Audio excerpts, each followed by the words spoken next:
So yun na nga, dahil marites tayo at nakikipagmaritisan tayo sa ibang mga content creator, may natutunan na naman ako. Kaya share ko sa inyo kung ano ang mga nabalitaan ko. Guys, i-flex ko na ngayon yung aking kayamanan. Ito ay ginawa ko.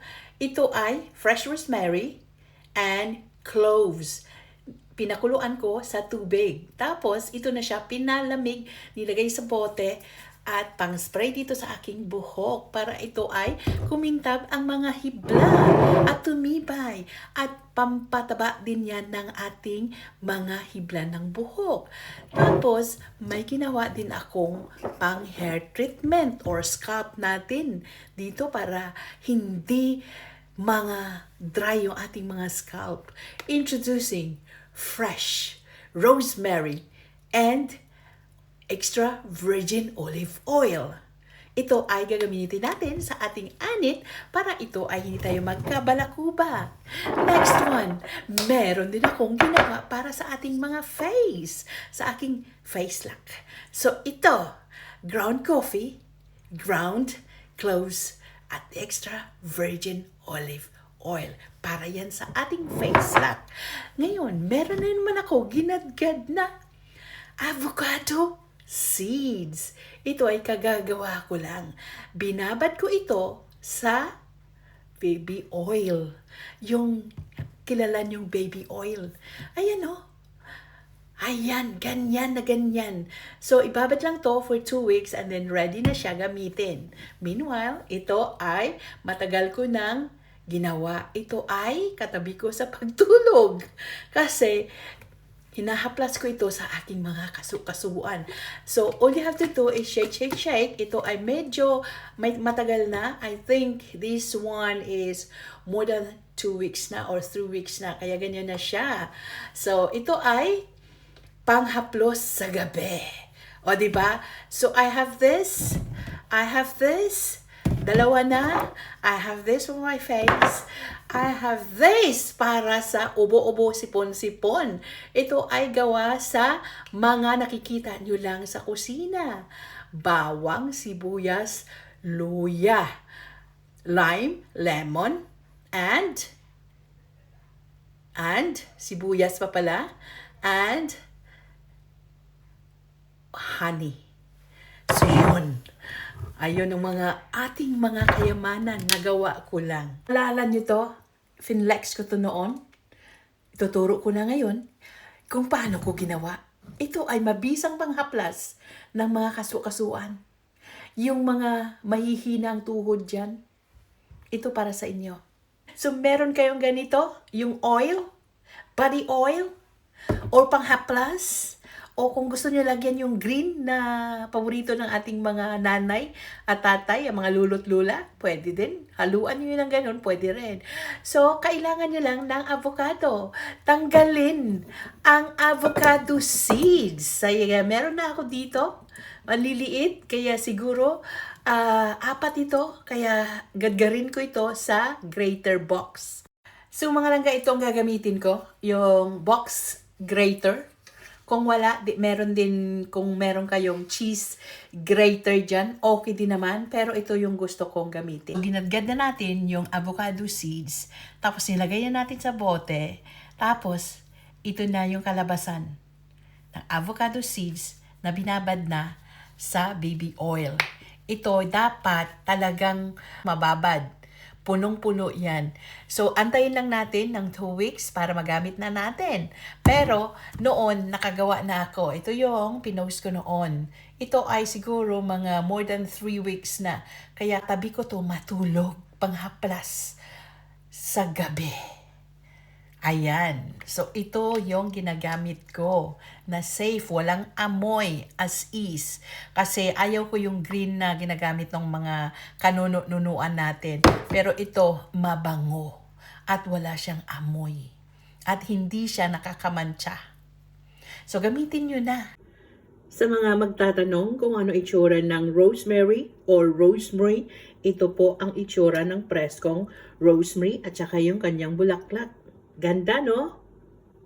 Ito po ay fresh rosemary. Ito naman ang dried rosemary. rosemary. Dried rosemary. O ito ay fresh rosemary or rosemary. We call it rosemary. Dry or fresh. Nasa sa inyo kung ano ang gusto nyong gamitin. So guys, ito nga pala yung dried rosemary. Ito yung fresh rosemary. At saka ito yung cloves. So gagawa tayo ng rosemary at saka cloves hair treatment for our scalp para maging matibay ang ating mga buhok at wala na tayong balakubak. So, hugasan lang natin yung ating rosemary at saka yung kanyang mga flowerets. May flower yan dyan. Nasaan na yun? Ayan. O, tignan nyo. Ang ganda, no? Hugasan natin.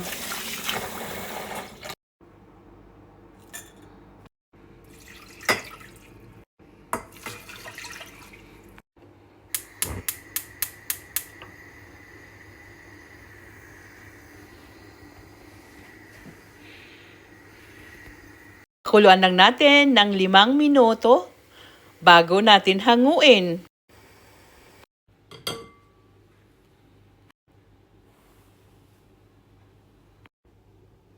So guys, papakita ko na sa inyo yung ginawa kong organic, fresh, at madaling gawin na rosemary and cloves water. Pang-spray natin sa ating mga anit para ay maging healthy ang ating scalp at saka hindi malalagas ang ating mga buhok at pampatanggal din ng mga balakubag. So yun na nga, dahil marites tayo at nakikipagmaritisan tayo sa ibang mga content creator, kaya share ko sa inyo kung ano ang mga nabalitaan ko. So trending ngayon yung cloves.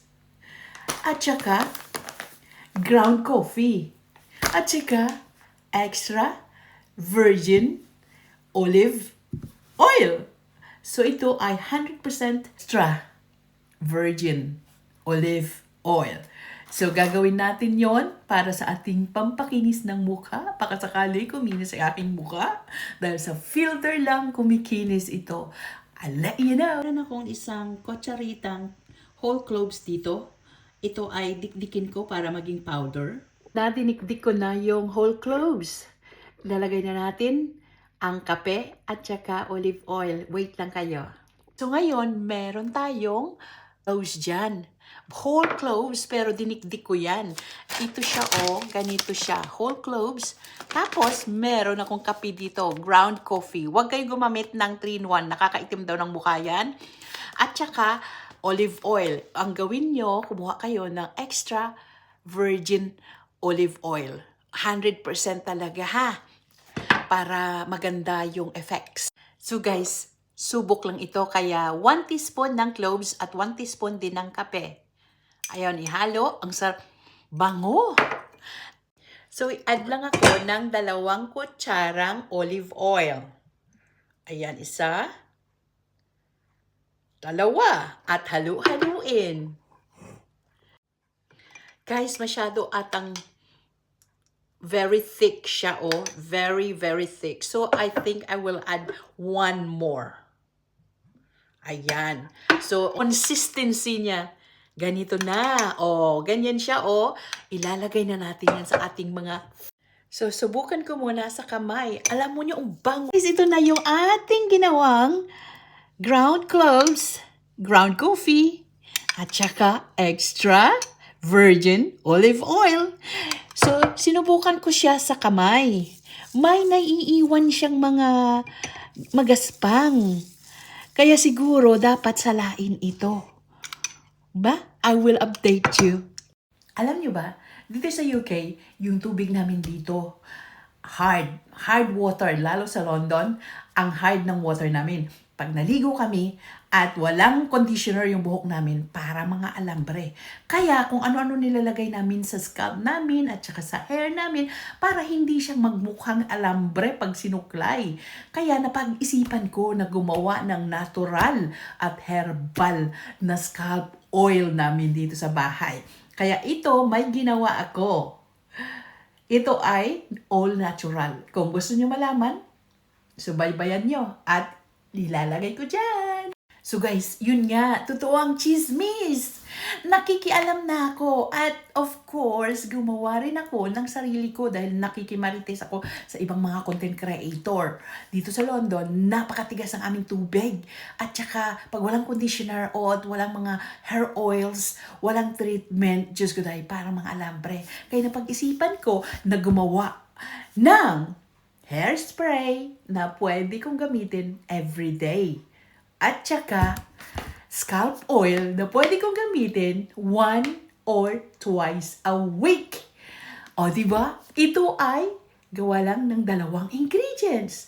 Ito, ang scalp oil ay tinadtad lang na fresh rosemary at saka extra virgin olive oil. 2 lang. At saka ito, 3 ingredients. Siyempre, sasali natin yung tubig. Rosemary, cloves, at saka tubig, of course. Sa 3. So, ito na, 2. So, magiging healthy na yung aking hair. Pero, syempre, wala nang lunas yung puting buhok. Except nakukulayan. So, ito, gagamitin ko and I will let you know. So, yung sibuyas natin, hiwain din natin ng maliliit. Kagaya din ng ating bawang. Ganyan lang, oh. I like this small knife. So, iyan lang, ganyan lang. Maliit yung aking lagayan, kaya siguro kalahati lang ng sibuyas ang aking gagawin. Ganyan lang, oh. Ganyan lang kaliliit. Para kasya lang sa ating butilya. Ngayon, yung ginger, ganun din ang gawin natin. Maliliit. Iwain natin ng maliliit. Ganyan. Ayan. Kasi pwede mo itong kainin. Ganyan. Tapos, yung ating lime, hiwain din natin ng maliliit din. Maybe half of the lime lang. Tapos half din ng lemon. Ayan, ganyan. Maliliit lang. Kasi ang dami na, oh, maliit lang yung garapon ko. Ayan. Maliliit lang. Ganyan ang kaliliit, oh. Ganito lang kaliliit. So, ito na yung tinadtad kong lemon, lime, ginger, onion, garlic, and that's all. Organic raw honey. So, lalagay ko na dyan. Ganyan.